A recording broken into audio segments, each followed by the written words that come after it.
சூழ்நிலை போய் உட்கார வச்சிருக்கோம். பட் ஆனா எனக்கு அவர் எப்படி வந்தாரா, எப்படி பண்றது?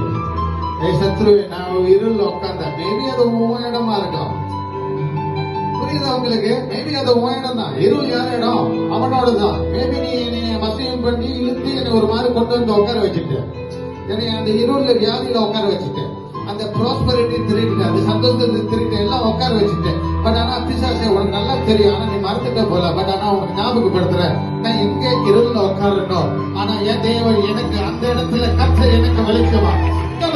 அந்த இடம் பிசாசான இடம், நான் உட்கார்ந்துட்ட இருள்ல அது ஓ இடம் நினைச்சு நீ சந்தோஷப்பட்டல. அதனாலதான் முதல்ல நம்ம சொன்னேன், சத்துரு சிரிக்காத ஆட்டமா ஆடாதான்னு.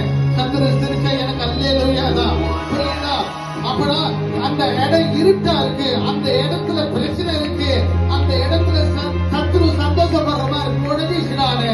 ஆனா சத்துரு ஒரு விஷயத்த வாங்கினா, நான் இருட்டுல போய் உட்கார்ந்தா என் அப்பா வேதத்துல தெளிவா இருக்கு, நான் இருட்டுல உட்கார்ந்தாலும் கர்த்தர் எனக்கு வெளிச்சமாய், கர்த்தர் எனக்கு வெளிச்சமாய்.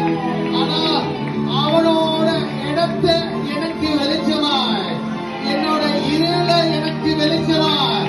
அவன் சந்தோஷப்பட்டா இது கர்த்தரை ஆராதிக்கிற இது இருட்டுக்கு வந்துருச்சு, இருட்டுல உட்கார்ந்துருக்கு. ஆனா நானு கர்த்தரோட வார்த்தையில விளங்குனதுனால இந்த ரெவலேஷன்ல கர்த்தர் எனக்கு ஒரு புத்தி ஞானத்தை தந்து அவன் நினைச்ச அந்த இருளை எனக்கு வெளிச்சமாய் மாற்றினார். அவனுக்கு கர்த்தர் லாபத்தை கொடுத்து எனக்கு லாபத்தை.